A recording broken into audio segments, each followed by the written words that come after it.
Hi, thanks for joining me. Today I want to talk about the Shenmue 3 Kickstarter. This is something I talked about just a little bit in my E3 recap video. You guys may know I'm very excited about the Kickstarter. I played Shenmue 1 and 2. Didn't quite finish 2, but I played them back in the day. As soon as they came out, was very excited about them. So what I want to address today is some of the things that I've been hearing and reading and listening to, since the Kickstarter project was started. I think that there's been some questions, which are great. I think there's been some cynicism, some pessimism, and I wanted to address that a little bit because I think that it's important to kind of understand what the big picture is here, and I think where some of these feelings are coming from. So I guess just in general, in terms of funding and investing and taking on risk, when, for instance, me, I'm starting a new business, so I have become very well acquainted with, taking on financial risk and and looking for reward for that. For myself, there are a lot of really personal reasons why I decided to start my own business. It's taken a significant amount of my personal capital, a lot of my time. I chose to fund myself to do a lot of development work, and get a lot of inventory and things like that. Now I'm shouldering that all myself. Okay, I'm not reaching out to anybody else. I'm not, going on YouTube and saying, hey, I have this idea for, a online storefront. I'm going to sell all this kind of stuff, and it's going to be really great. You guys can shop there. Why don't you fund my idea, and I'll use that money. This is what I'll do with it. I'll go buy my inventory. I'll go get, I'll talk to these people. I'll get, all the stuff that I need, and then this is going to happen. I'm funding it myself, okay? I'm taking on all the risk, and I have a lot of personal reasons for doing that. I'm doing that for, my own quality of life, for the things that I'm passionate about, because of the amount of control that I want, all of those things, okay? Now, I think that when one of these big companies is putting their money into a video game, okay, they expect a financial return on that. Kind of the same way as me, I'm investing in this for myself, but it needs to be able to support me as a person to live, in the foreseeable future, and that's a risk. It may not. I don't know, but I'm taking that risk onto myself. And these companies basically are having to take that exact same risk when they fund a video game project. All right. So in today's development climate, games are extremely expensive to make. You guys know that was one of the questions around the Shenmue project, and I think it's a valid one. But these big game companies, I don't know that this has changed that much. They are still chasing Call of Duty and World of Warcraft because that is where all of the money is. If your project isn't Assassin's Creed or Tomb Raider or Uncharted, Last of Us, something like that, it's a big risk for these companies because they don't know that they're going to get their money back and they're going to be able to keep living. It's a real thing, and with something like this Kickstarter, it's different. Okay, as an investor in a Kickstarter project, you're doing something a little different than I am with my business, or than these companies are with their game projects.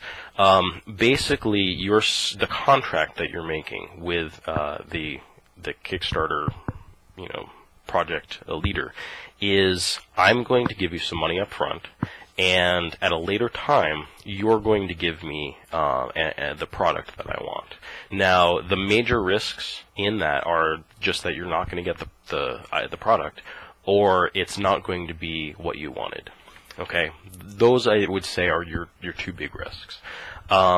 So it's fundamentally different from a situation where the game has been developed up front.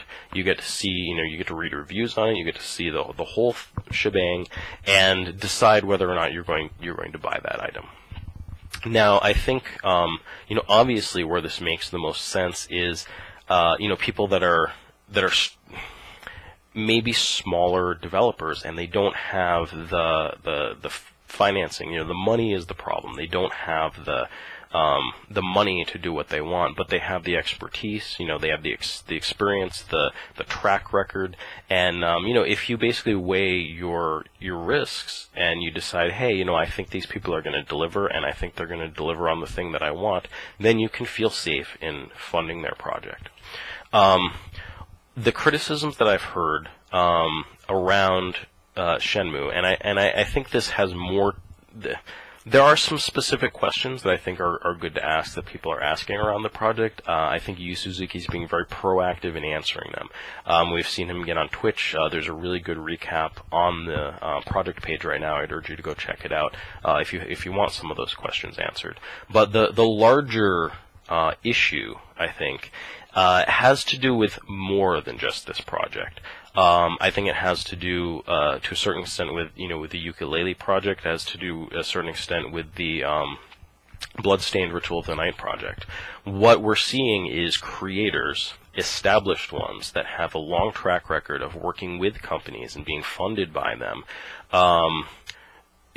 just sort of putting a toe into Kickstarter to see, hey, is this viable for us to do our work? And I think what is distasteful to some people about that is that they see these people that are close to these other companies, like Capcom and Sony and Sega and stuff like that, and they're saying, these companies aren't small. They have money. Why are we being asked to take on all of the risk and fund these projects? Why can't these big companies do that? Okay? The reason they can't, and I think the flaw in that logic, is that these aren't AAA projects. Okay? There's a reason why we haven't seen Shenmue 3 for over a decade. Okay? And things may be a little different in Japan, but the climate here has changed completely to where development is AAA or it's indie. Okay? Shenmue 3 is strictly, distinctly a mid-tier project. All right, it needs, millions of dollars, but it doesn't need a AAA budget like these Call of Duty games and et cetera, get. And it's not going to make that money. Okay, so this is why, even if there are people at Sony, and I truly believe that there are individuals that really want to see this happen, there are people with money who aren't going to fund it. Basically, these are experiments to see, is Kickstarter a good place to fund mid-tier development projects? I think that it is, okay? I think there are some wins for this that are significant, especially in the case of established creators. When we have these people who we've seen in the past, they've been able to make amazing games that we love, who are frustrated in their current positions in these companies because they have all of the pressure of all of the money and all of the board of executives or whatever there, and all the investors and everything. They are working in constraints that they don't want to be placed under, okay? What this change in the model does is it makes them more beholden to the people that are actually buying the game, because they're the people that are putting up money up front, saying, we have faith in your delivered product. The creator gets more creative freedom, and I think there's also a chance for all of those people that are backing the project to give their input and to have more say in the whole process. So it's really a win-win.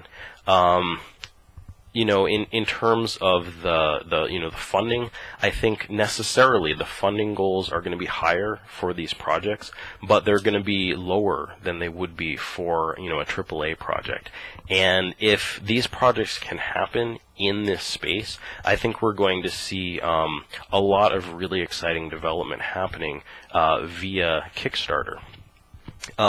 If people are unwilling to fund those mid-tier projects, then what we're going to get is the same old that we have right now. It's going to be indie developers who are developing, these smaller games with smaller budgets, and you're going to have these huge AAA developers with these enormous budgets, and that's it.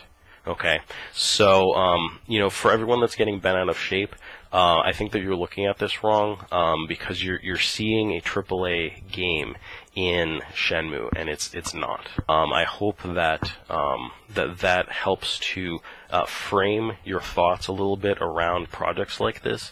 I hope that it just helps you to make your decision as to whether or not you want to put some of your own money up in order to receive some of these games that we really aren't going to get any other way. So anyway, those are my thoughts. I hope that you've enjoyed this. If you guys have any comments, please leave them in the comments section. I'm really would love to hear what you guys think. Thanks for watching.